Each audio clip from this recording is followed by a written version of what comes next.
Unfortunately, being rich is how we define success in America. And the only thing worse than being poor is being rich and then being poor. Today, we're counting down the 10 rich people that died penniless, as voted on by you, the viewer. Welcome to Rankworthy, the show where we rank just about everything. Gary Coleman, like many child stars, had a rough life. He hit it big with his iconic turn as Arnold on Different Strokes, and then struggled with financial planning, anger issues, and substance abuse for the rest of his life. After a stint working as a security guard, winning a lawsuit against his adoptive parents for mishandling his childhood earnings, and then still going bankrupt only a decade later, Coleman's adulthood was plagued with issues. After a rocky marriage and chronic medical bills, Coleman passed away after falling down a flight of stairs in his Provo, Utah home.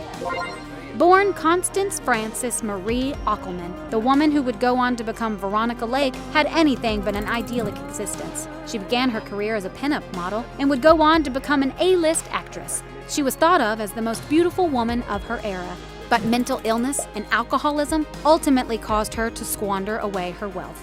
After her fame waned, she spent much of her life abroad, eventually returning to the U.S. to see her children. She went to see a local doctor in Vermont where she was diagnosed with liver failure and acute hepatitis. She passed away within a month, with almost nothing to her name.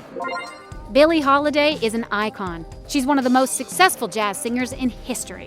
She was even inducted into the Rock and Roll Hall of Fame. Like many people on this list, the world-famous singer found herself struggling with alcohol and substance control. Holiday passed away in 1959 from substance abuse-related complications. It's said that she only had about $750 to her name. Her work and image have gone on to make millions. She's remembered as one of the most important singers of the 20th century. Judy Garland is a true cautionary tale. She was practically raised in Hollywood, becoming famous at an early age, co-starring in films with Mickey Rooney. She eventually went on to the star-making vehicle Wizard of Oz, which made her immortal.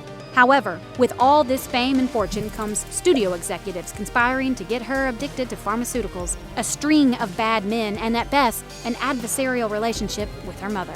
Garland was only 47 years old when she passed. She left massive debts to the IRS and multiple institutions, supposedly totaling close to $4 million. That's a lot of money in today's currency. In 1969 money, it's close to triple. Despite her financial woes, Garland's legacy goes on to larger and larger acclaim with every passing year as her performance as Dorothy is looked back on as one of the best film musicals ever.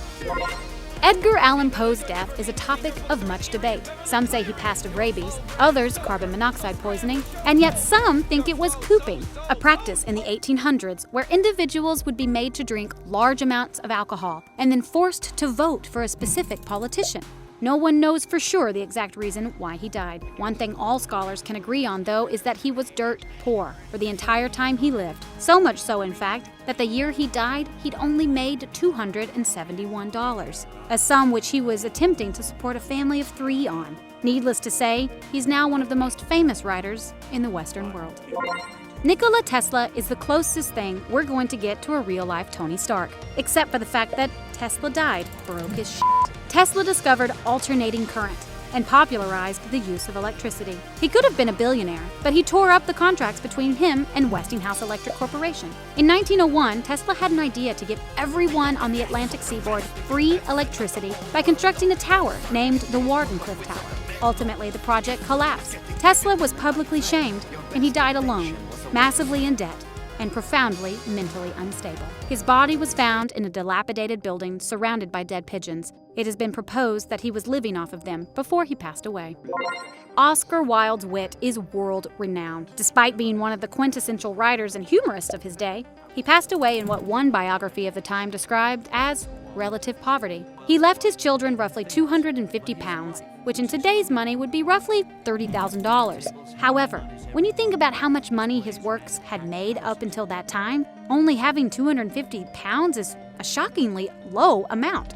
However, in quintessential Oscar Wilde fashion, an anonymous donor gifted him with a massive stone angel as a gravesite headstone. This angel also happened to have a rather large nether region, which was later destroyed by the gravesite's caretaker because he thought it was unseen. Herman Melville is one of the towering giants of American literature. That wasn't always the case. In fact, the famed author of Moby Dick died in obscurity after working as a customs inspector for the majority of his life. Melville was so impoverished over his life that he relied on his wife's brother for a substantial part of their income. Ultimately, the literary powers that be re-examined Moby Dick, and by the mid-1920s, Melville had been canonized. Not bad for a book that initially only sold 3,000 copies. Sammy Davis Jr. was a founding member of one of the most iconic Hollywood cliques of all time, the Rat Pack. The actor, writer, comedian, and singer cemented himself as Hollywood royalty by being one of the greatest all-around entertainers ever. Unfortunately, like everyone on this list, he wasn't very good with money. When he passed away in 1990, Davis owed the IRS over $7 million. After his widow auctioned off his mansion and remaining assets, she still didn't have enough money to pay the IRS and was ultimately impoverished for the rest of her life. The one silver lining in all of this is that Davis had a life insurance policy taken out on himself so that when he passed, his 3 surviving children were each granted $500,000 in payouts. Bela Lugosi was a self-made man. He ascended from a poverty-stricken childhood in Romania, immigrated to the States off of some acclaimed stage work in Europe, and before anyone knew it, played Dracula in Todd Browning's iconic classic horror picture. Unfortunately, Lugosi's golden years were anything but peaceful. Having developed a morphine, methadone, and booze addiction, he slowly poisoned himself to death. By the mid-1950s, he was appearing in cheap B-movies for the schlock king Ed Wood and drinking a bottle of scotch a day. When he passed, he left his children next to nothing. And on that note, please balance your checkbooks and stay out of trouble. Check back next time to find out what else is Rankworthy.